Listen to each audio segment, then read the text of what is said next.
না, রান্না করতে এখন আর ভালোই লাগে না। দেখো আমি কখন রান্না বসিয়েছি তাও রান্না শেষ হয় না। দেখো চুলায় কি বসিয়েছি, ভাত রান্না করছি, কখন থেকে নাড়ছি তাও বলক উঠে না। আজকে আমি আমার রান্নাঘরটা কিভাবে সাজিয়েছি তোমাদেরকে আমি দেখাচ্ছি। এই দেখো ছোট্ট একটা মাটির চুলা, এটা কিন্তু আমি আজকে বানিয়েছি। তারপরে এই দেখো কতগুলো খড়ি, এটা আমি চুলার নিচে দিয়ে দিলাম। আর ভাতের পাতিলটাও বসিয়ে দিই, নাহলে ভাত হতে আমার আরো দেরি লাগবে। তারপর এই দেখো ছোট্ট একটা প্লেট, তারপর দেখো একটা ছোট্ট একটা কড়াই, তারপর এই দেখো ছোট্ট একটা বাটি। আর এই সাইডে দেখো আমি কতগুলো শাক কিনে এনেছি বাজার থেকে। আজকের রান্নাঘরটা সাজানো কেমন হয়েছে তোমরা কিন্তু কমেন্টে জানিও। আর বলো তো আমি কিতে রান্না করছি, তোমরা কেউ যদি জেনে থাকো কমেন্টে জানিও। আচ্ছা চলো ভাত হতে থাকুক, আমরা চলো শাকটা বেছে নিই। চলো বন্ধুরা এখন শাকটা বেছে নিই। আমার বাটিতে শাকগুলো বেছে রেখে দিব। এই দেখো কত সুন্দর সুন্দর শাক। আজকে সবগুলো শাক একদম টাটকা টাটকা।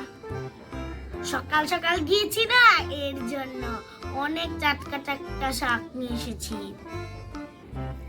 এই তো শাকগুলো আমার বাছা প্রায় শেষ। এখন আমি পুরাটা ছিঁড়ে নিলাম। এই দেখো কত বড় বড় পাতা। এই ডান্ডিটা আমার লাগবে না। এখন দেখি ভাত হয়েছে নাকি। ভাত হলে আমি শাকটা কড়াইয়ে বসিয়ে দেব। হ্যাঁ আমার ভাতটা হয়ে গিয়েছে, নামিয়ে ফেলি। দেখো আজকের চুলাটা অনেক সুন্দর হয়েছে না। এইটা আজকে আমি মাটির ডলা দিয়ে বানিয়েছি। এখন আমি শাকটা বসিয়ে দিই। এই দেখো শাকগুলো বেছে রেখেছিলাম, এখন এগুলো চুলার ভিতর দিয়ে দিব। পড়ে যাচ্ছে শুধু। এখন শাকগুলো ভাজি করে নিব। পড়ে যাচ্ছে শুধু আমার শাকগুলো। এই তো আমার শাক রান্না করা শেষ। এখন আমি প্লেটে বেড়ে খেয়ে দেখবো কেমন হয়েছে। শাক ভাজি আর ভাত। এই তো ভাতটা প্লেটে নিয়ে নিলাম। এখন একটু শাক ভাজি নিয়ে নিব। এই দেখো আমি প্লেটে বেড়ে নিয়েছি। এখন একটু খেয়ে দেখি কেমন হয়েছে আমার শাক আর ভাত।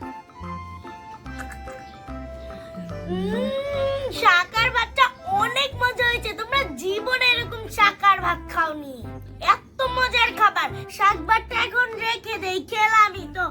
আর আমি এখন প্লেটটা ধুয়ে আসি। তোমাদের সাথে আবার কালকে দেখা হবে। আল্লাহ হাফেজ।